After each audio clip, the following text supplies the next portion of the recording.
Ternyata jalan-jalan naik kereta itu sangat menyenangkan ya. Kimiko sampai ketagihan loh naik kereta. Nah, kita sudah sampai di stasiun Juanda. Karena nyampe sini tuh udah jam 12 lewat, jadi kita mau cari makan siang dulu. Dan setelah makan, kita manggil Gojek untuk ke perpustakaan.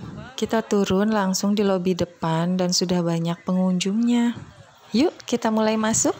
Tonton videonya sampai habis ya. Terima kasih yang sudah like dan subscribe.